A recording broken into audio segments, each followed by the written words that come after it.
Bonjour à tous, tout d'abord, j'espère que vous allez bien et merci à vous de regarder cette vidéo. On se retrouve pour une vidéo très rapide aujourd'hui concernant l'analyse du BTC et de l'Ethereum. La prochaine fois, je tenterai de faire une analyse un peu plus approfondie des altcoins. Dites-moi donc dans les commentaires quelle crypto-monnaie vous aimeriez que j'analyse dans la prochaine vidéo. En attendant, on peut donc regarder ce qui se passe sur le marché des cryptos. Il est plutôt stable. On voit que le BTC et l'Ethereum, ils sont à plus 0,50% environ. Le BTC est toujours au-dessus des 19 200 $ et puis l'Ethereum au-dessus des 1300 $. Ensuite, on a des crypto-monnaies altcoins qui sont plutôt stables également, aux alentours des plus 1% environ, le XRP à 0,46 $ et puis le Solana à moins 1,72% à 29,37 $. Voilà, donc un marché très stable sur les cryptos. Et d'ailleurs, eh bien c'est logique parce qu'on évolue toujours à l'intérieur de ce range ici en daily sur le BTC. Pour rappel, eh bien on évolue à l'intérieur de ça depuis le mois de juin et donc c'est très très long, on n'arrive pas à en sortir, on n'arrive pas à prendre de direction. Du coup, l'analyse elle est très rapide parce que pour l'instant, on ne fait pas de nouveau plus haut par rapport à celui-ci. On reste donc en tendance baissière tant qu'on ne casse pas le nuage, pour rappel, aux alentours des 22 400 $. Si on parvient à recasser ça, on servira du nuage ensuite en support pour aller chercher le haut du range aux alentours des 24 000 $. Mais tant qu'on n'a pas fait ça, eh bien moi je privilégie les setups baissiers tant qu'on ne casse pas cette trendline et le nuage parce que ce sont des résistances qui devront donc entraîner le prix vers des nouveaux plus bas. Pour l'instant, moi ce que je vois c'est qu'on a recassé la jaune à la baisse. On est dans une zone plutôt neutre parce qu'on a la Tenkan également en support. Donc à voir si on parvient à recasser la jaune, mais pour moi c'est plutôt baissier étant donné qu'encore une fois on a cassé un bear flag ainsi qu'un biseau ascendant. En théorie du coup les targets sont déclenchés à 16 200 $ et puis à 14 400 $. Je vais pas m'attarder beaucoup plus longtemps, je cherche des setups baissiers. En 4 heures qu'est-ce qu'on a? On a un prix qui est stable ici et on voit qu'on a soit un W qui est en train de se dessiner ou soit un triangle. On voit qu'on a une compression ici. Je vais relier les points hauts entre eux, donc ça va me donner une trendline haussière, donc pour un triangle. Et on voit que le prix il essaye tant bien que mal bien, de rebondir sur une zone basse du triangle.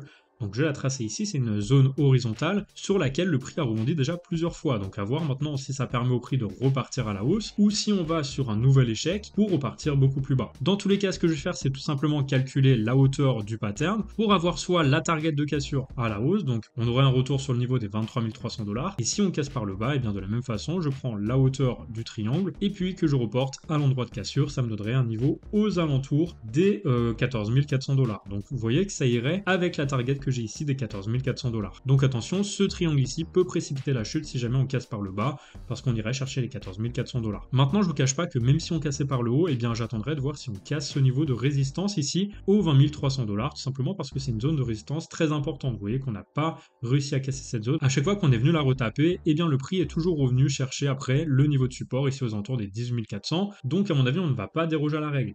On va revenir chercher ce niveau-là. Soit on va réussir à faire un grand W, dans ce cas on ira chercher les 23 300 $, mais pour moi on va plutôt venir chercher en fait une zone d'entrée en short pour aller chercher un nouveau plus bas. On pourrait liquider en fait les personnes qui sont rentrées ici en short pour ensuite venir chercher les 14 400 $. Moi ce que je fais, c'est que je vais attendre qu'on va venir faire un fake out, revenir du coup chercher cette zone ici très très intéressante d'entrée en short, positionner mon stop loss bien tout simplement aux alentours des 20 500 $, parce que si jamais on vient chercher cette zone, bien pour moi on aura plus de chances vu qu'on est dans un marché baissier de faire un fake out et d'aller chercher encore une fois une target baissière. Donc ça permettra de rentrer très très tard en fait dans ce short et d'avoir un ratio très très intéressant comme vous pouvez le voir avec un ratio perte-gain de 21,28. Donc ce qui est fabuleux, je vais même le tirer un peu plus, ça me donne un ratio de 21,5. Donc je vais me répéter, mais sur l'Ethereum c'est la même chose, on évolue toujours à l'intérieur de ce range. La Chikuspan sous la Tenkan, la Kijun, la Trendline, le nuage, le prix sous le milieu du range et sous le nuage, sous la Trendline. Voilà, enfin tout est baissier, on ne fait pas de nouveau plus haut par rapport à celui-ci. Tant qu'on ne repasse pas au-dessus du nuage et au-dessus de ce précédent plus haut à 1774 $, eh bien moi je reste dans une configuration baissière.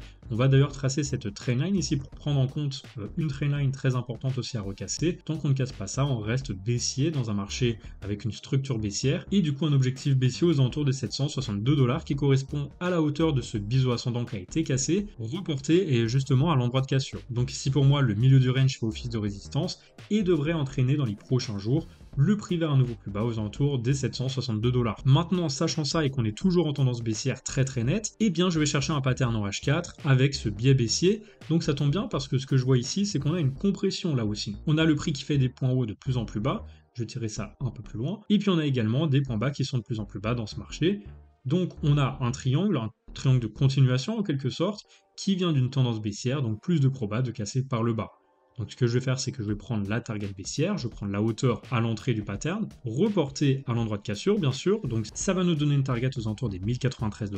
Bien sûr, invalider si jamais on repasse au-dessus du triangle et qu'on arrive à recasser les précédents points hauts à 1400 $. Mais tant qu'on ne fait pas de cassure de structure, moi je privilégie de toute façon cette target. Et même si on arrivait à casser le triangle, eh bien je prendrai un short ici sur ce précédent point haut et puis je mettrai mon stop loss au-dessus de celui-ci.